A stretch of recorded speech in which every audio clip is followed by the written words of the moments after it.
Montana Territory, 1883. The sky hung low and gray over the Bitterroot Valley as Penelope Price gripped the reins of her mule-drawn wagon, mud sucking at the wheels like it wanted to keep her there forever. She had not seen Isaac McCade in 17 years. She had not expected to see him ever again. And she had certainly not expected to still feel anything when she saw him ride through the pine-shadowed pass that morning. His hat pulled low, his shoulders broader than she remembered, his eyes still the same warm brown that had once made her 17-year-old heart stammer. But she had. Lord help her, she had. "Penelope," he said, pulling his horse to a halt beside her wagon, breath showing white in the cold air. She stared at him, hands still on the reins. "I thought you were dead." He dismounted in one smooth motion. "I was not. Just stupid." She climbed down slowly, her knees stiff. "Well, that makes two of us." He laughed, and it sounded warm, familiar, like the old summer creek near her childhood home. Penelope was 40 now, a widow, a mother, a woman who had buried too many things: her husband, her youth, her faith in second chances. She did not believe in happy endings. Not anymore. But Isaac McCade had just ridden back into her life, and he was looking at her like she had not aged a day. He followed her as she unhitched the mules. "You still living out near the East Ridge?" Penelope nodded, keeping her eyes on the harness. "Cabins still standing. Barely. And the kids? Nora and Nathan are grown. Well, old enough. They help out." He hesitated. "Your husband? 8 years gone." Isaac said nothing. He just stood there, hands on his hips, watching her like she might disappear again if he looked away. Penelope cleared her throat. "What are you doing here, Isaac?" "Looking for work. Heard the timber mills near Hamilton were hiring. But I mostly came to see if you still lived here." She looked at him then, really looked. His face bore lines she did not remember. His eyes were tired, but kind. And he was still the only man who had ever known how to make her laugh hard enough to cry. "You came all the way from Wyoming just to see me?" He nodded once, quiet. "I never stopped thinking about you, Pen." Her breath caught. No one had called her that in years. Not since before she married Thomas Price, a good man who had given her a steady life, 2 children, and a quiet kind of safety. But he had never known her heart the way Isaac had, once. Penelope turned away. "Well, the snow's coming early this year. You should find a place to stay." Isaac stepped closer. "You still got that lean-to behind the barn?" She gave him a look. "You think I am going to let you sleep in a half-rotted lean-to after you rode all this way to see me?" He grinned. "I had hoped you might not." She sighed. "Come on, then. But you earn your keep. Feed's low, woodpile's worse. I can split logs. I am counting on it." They rode side by side back to the cabin she had lived in since her wedding day. The porch slumped a little now, the roof needed patching, and the paint had long since peeled away. But Penelope had made it a home, and she had kept it standing through grief, storms, and lean winters. When they arrived, Nora came out, her red braids swinging, eyes narrowing at the stranger. "Who's this?" Penelope handed her the reins. "This is Mr. McCade. He is staying a few days." "Can you see to the mules?" Nora nodded, but her eyes lingered on Isaac. "You do not look like a Mr. Anything." Isaac smiled. "Just Isaac's fine." Inside, Nathan was stoking the fire. He looked up, his 16-year-old face already carrying the weight of a man's. "We have company?" Penelope nodded. "Old friend. He will be helping around the place for a bit." Nathan stood, shook Isaac's hand. "You know how to swing an axe?" "Well enough." The days passed slow and cold. Isaac chopped wood, patched the barn roof, and fixed the fence Penelope had meant to get to since last spring. He had not changed much. Still quiet in the mornings, still told her too much truth with his eyes. One evening after supper, they sat on the porch, boots up on the rail, stars laying thick above. Penelope sipped her tea. "You never married?" "No, why not?" He looked at her. "Because I was waiting to see if the girl I loved might ever forgive me for leaving." She stared out over the field, heart thudding against her ribs. "I was not that girl anymore. You are more now than you ever were then." She swallowed. "You do not know what I have been through. I do not need to. I just know that I still want to be the man who stands beside you." Penelope did not answer. She did not know how. But that night, she dreamed of warm arms and steady hands. She dreamed of a life where someone stayed.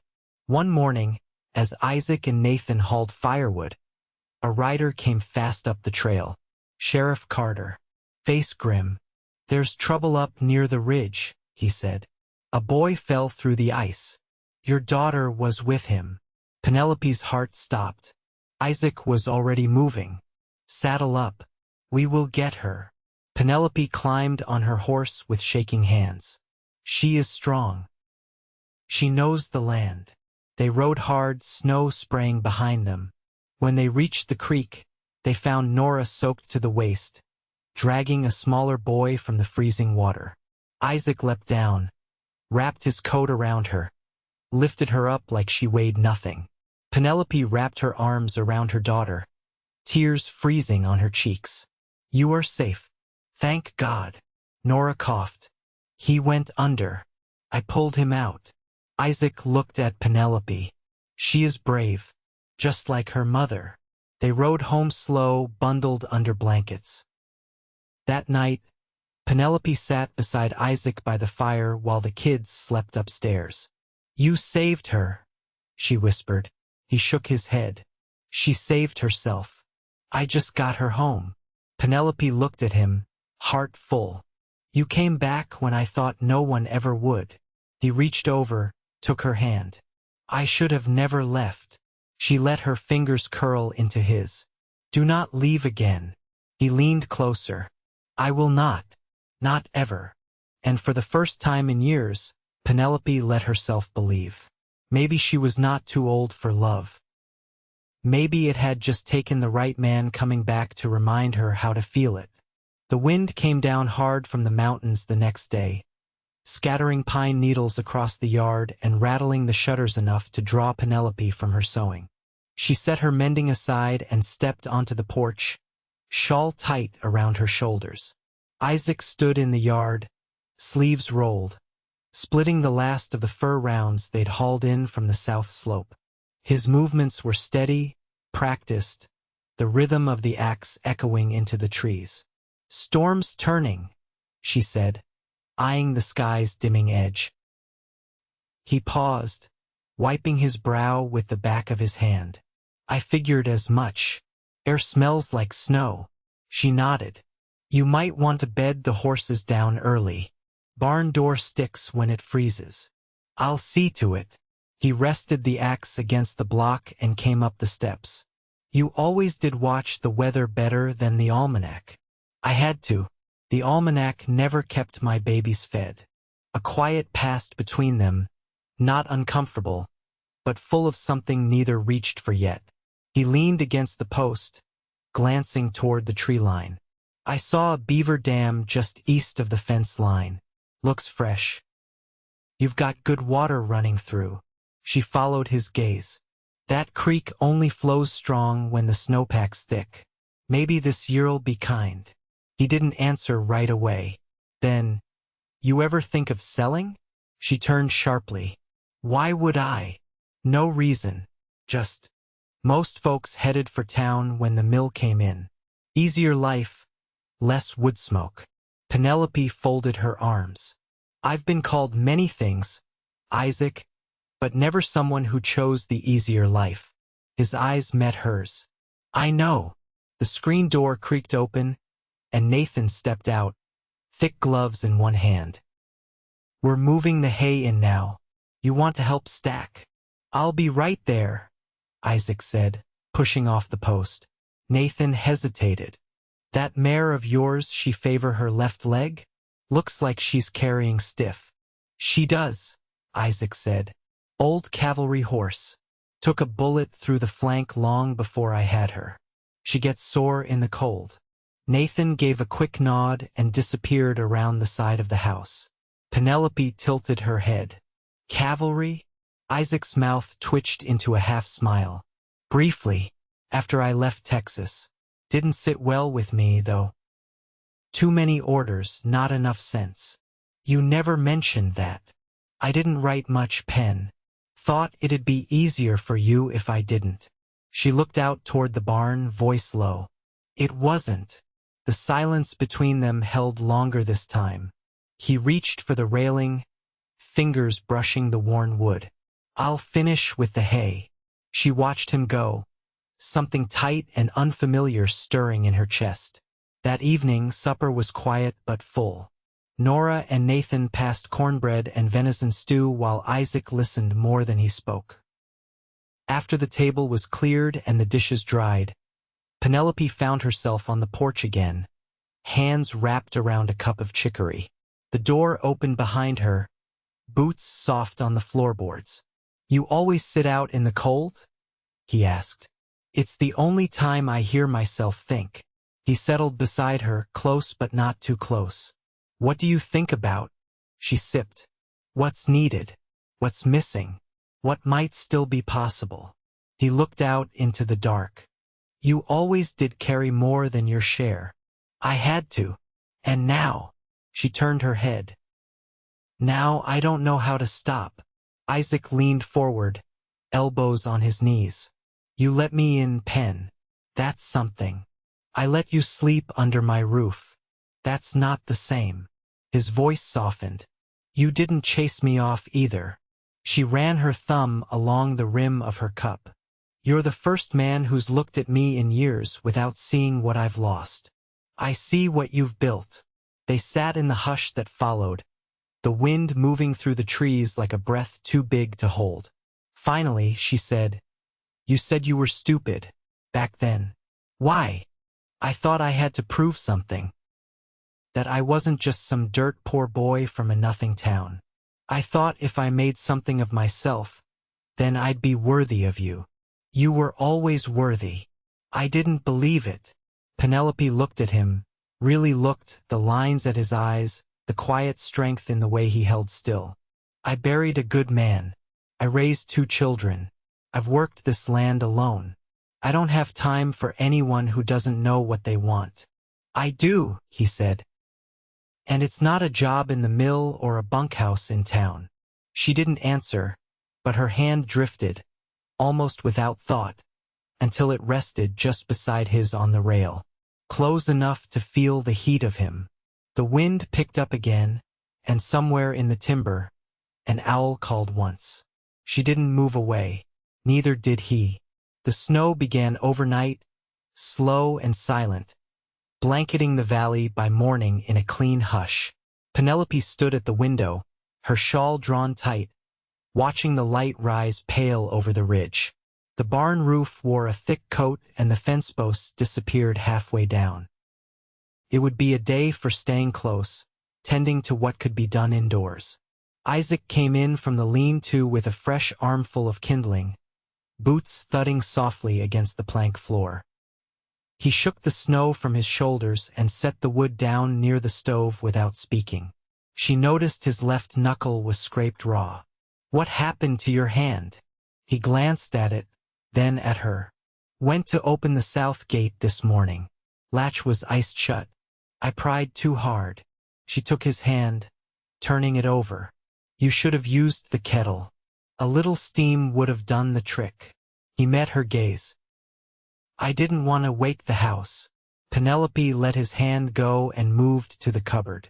She dipped a clean cloth into the kettle on the stove and brought it back to him, pressing it gently to the scrape. Next time, wake me.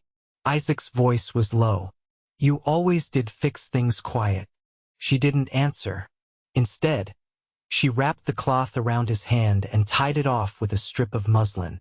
Her fingers lingered a second too long. Later, while Nora and Nathan bundled themselves in oilskin coats and headed to check the traps near the creek. Isaac stayed behind to help mend the torn hem on the stairwell rug. He sat on the floor, knife in hand, trimming away the frayed threads while Penelope sorted through a tin of needles nearby. "I passed through Helena before coming here," he said without looking up. "Saw a boy playing fiddle on the steps of the bank.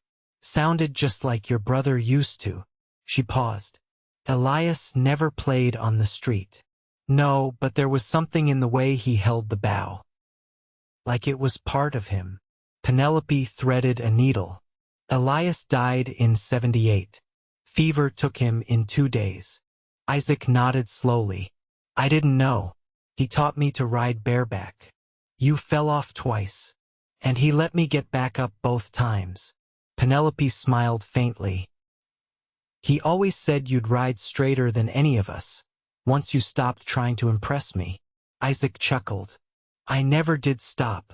She looked down at her hands, at the way the thread curled against her skin.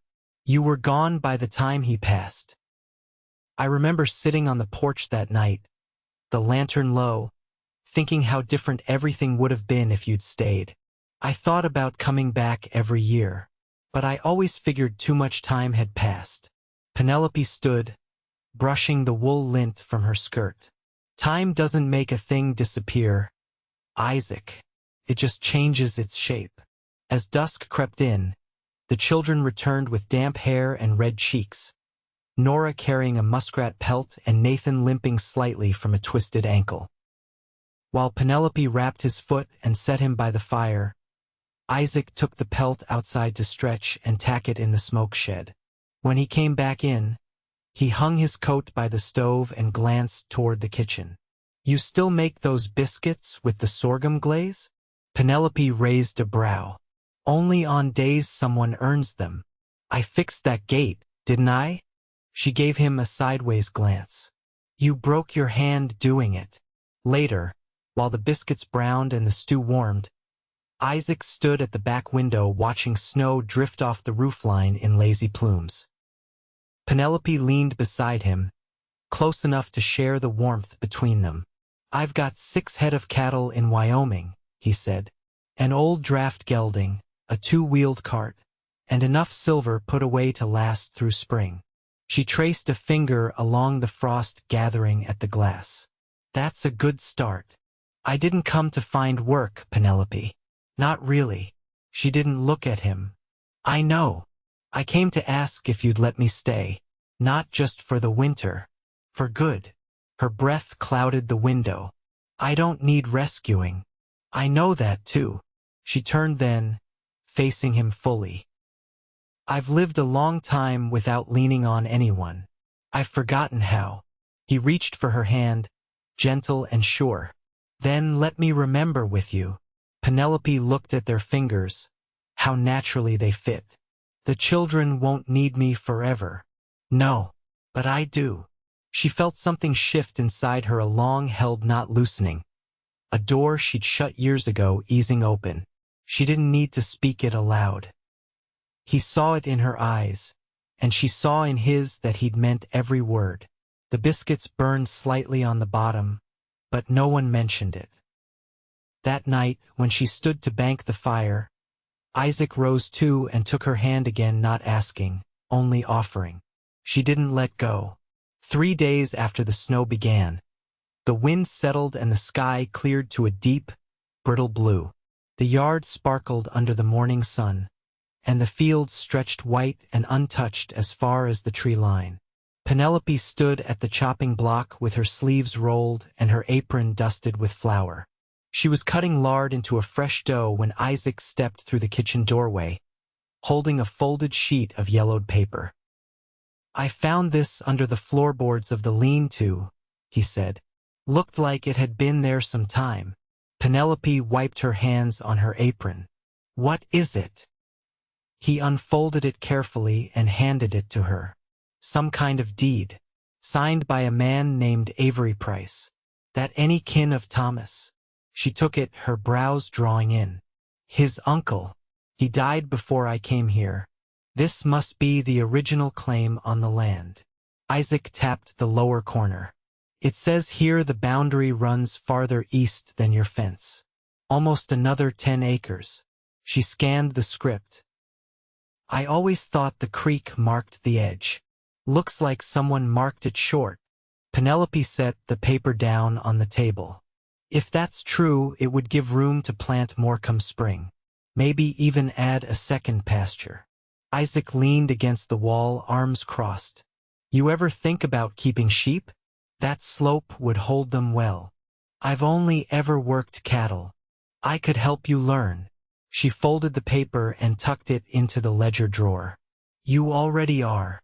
That afternoon, Isaac hitched the wagon to haul feed from the storage barn half a mile down the valley. Nora went with him, bundled in her father's old coat and a scarf pulled high. Penelope watched them ride out, the mule's breath curling into the air. Inside, Nathan sat near the hearth, carving a handle for a new draw knife. Penelope sat across from him, sewing a patch into the elbow of his shirt. She likes him, Nathan said, not looking up. Penelope paused mid-stitch. Nora? He nodded. She watches what he does, follows his lead. She's always been cautious. She's not cautious now. Penelope tied off the thread. He's not staying for her. Nathan glanced up. Is he staying for you? She met his eyes. Yes. The boy turned back to his work, the knife rasping gently against the wood. He doesn't talk too much. That's good. Penelope smiled faintly. You sound like your father. I remember how he was with you.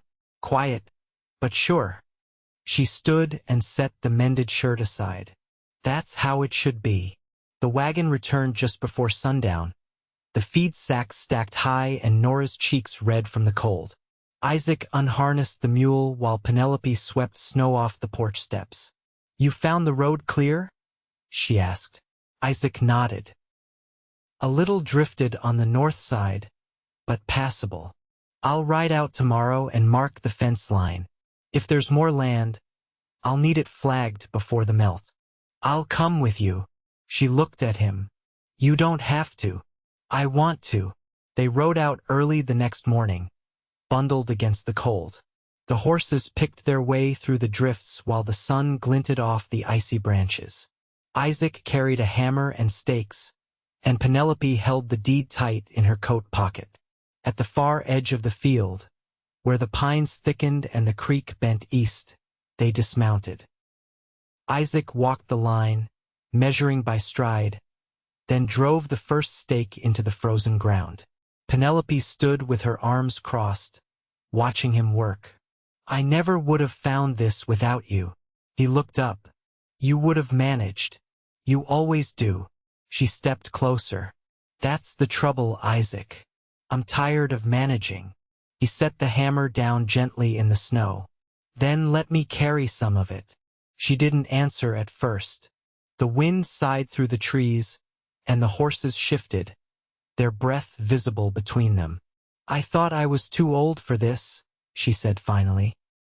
For wanting someone again. Isaac took her hand, his voice low. You're not. You never were. She looked at him, eyes steady. I don't want something that fades when the hard seasons come. He didn't blink. Then take something that doesn't.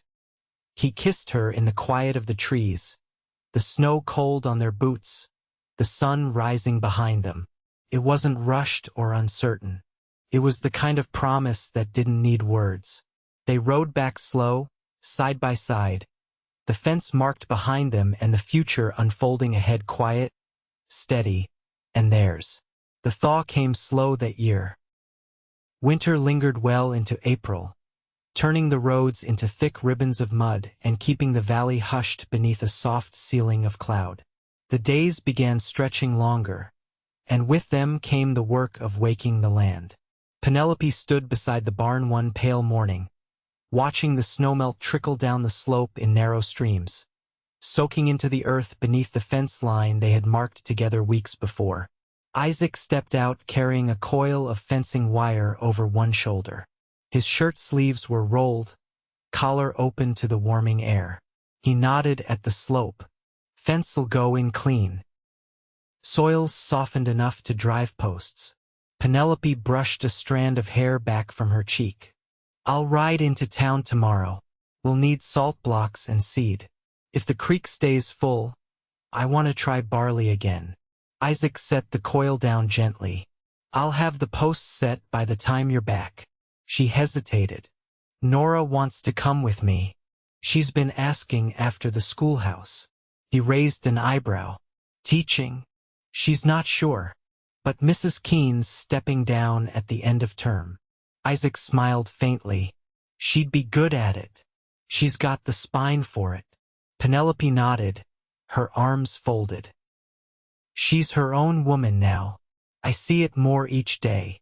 Isaac stepped closer. "You raised her with strength. That kind doesn't come from nowhere." She looked up at him, eyes steady. "Nathan wants to stay on the land, build a small cabin near the East Ridge. He's got it all drawn out in his ledger. You'll have room for him now. I want them to have a place here, not just something they remember, something they're part of."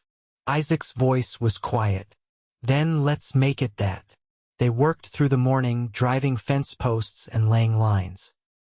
Isaac moved with the practiced ease of a man used to building things 1 inch at a time. Penelope kept pace beside him, her hands calloused and sure. They didn't speak much, but the silence between them was easy. By late afternoon, the first section stood finished, the posts straight and the wire taut. Isaac rested a hand on the top rail and looked out toward the low hills. "Once the barley's in, we could try sheep in the southern pasture. I know a man near Missoula who breeds merinos. He'd part with a few for a fair trade." Penelope rubbed her palms together to knock off the dust. "We'd need a shearer come fall. I can shear. You can do everything, can't you?" He turned to her, quiet. "Not everything, but I want to do this. With you." She studied him for a long moment. "You're not planning to leave again, are you?" "No," he said. "Not now. Not ever." That night, they sat near the fire, the windows open to the scent of thawed earth and pine resin. Nathan was upstairs, pencil scratching across paper. Nora had turned in early, her shawl draped over the back of the chair. Penelope handed Isaac a cup of tea, her fingers brushing his. "I keep expecting to wake up and find you gone," she said softly. "I won't be." She sat beside him, her skirts brushing his leg. "I've known a lot of quiet since Thomas passed. I never thought I'd know something this still again. Not with someone beside me." His voice was low. "There's a kind of home in it, isn't there?" She nodded. "Yes, there is." He took her hand, warm and certain. "Then let's build it. Not just the fences or the pens or the fields. All of it. Together." She leaned her head against his shoulder, and they stayed that way until the fire burned low. By late spring, the new field had been planted. The fence line stood strong, the posts crowned with caps Isaac had carved in the evenings. Nora began walking into town twice a week, helping at the schoolhouse and reading with the younger children. Nathan had cleared the ridge where his cabin would stand, and Isaac had helped him plane the first beams. On the morning of the first hay cutting, Penelope stood in the doorway of the cabin, wiping her hands on her apron. Isaac crossed the yard toward her, his shirt damp with sweat, his eyes bright. "Barn's cleared. We can start hauling in the afternoon." Penelope stepped down the stoop, her hand reaching for his. "Before that, I want to show you something." He followed her around the side of the house, past the well and the garden rows that had begun to sprout tender green. She led him to a small patch of earth near the lilac bush, freshly turned, a stake driven at one end. "I planted peach seeds," she said, "from the preserves we made together back in February." He looked at her, puzzled. "I want them to grow here," she said. "Not just for the fruit." for what they mean. Isaac stepped forward and crouched beside the stake, brushing his fingers lightly over the soil. You want roots. She nodded. Yes, and I want you here when they bloom. Every spring. He stood and took her hand. I will be. Every year. She kissed him then, there in the soft soil with the lilac blooming behind them. It was not rushed. It was not new. It was deep and sure and warm with everything they had built from silence, winter, and time. They married that summer, in the clearing behind the barn, with the field in full gold and the mountains high and green in the distance. Nora stood beside her mother in a dress she'd sewn herself. Nathan carved the rings from riverwood and handed them over with a steady pride. The neighbors came with pie and fiddle music. They danced beneath lanterns hung from the porch beams, and Isaac held Penelope like he never planned to let go again. The cabin grew fuller in the seasons that followed. Isaac built a second room off the back, and Penelope filled the shelves with jars of plum preserves and dried mint. The peach tree bloomed after 3 years, soft pink and fragrant, and they harvested the first fruit together with gentle hands. Nora took the teaching post and walked the road each morning with a laced book satchel. Nathan finished his cabin and brought home a girl with wild curls and a laugh like warm honey. Penelope's table grew longer, her heart fuller. And every evening, as the light drifted down the valley and the soft hush of dusk settled over the fields, Isaac sat beside her on the porch, their fingers laced, their boots side by side. They watched the land they had tended, the life they had chosen, the love they had grown quiet, steady, and true, and it held, through every season, through the years, through everything.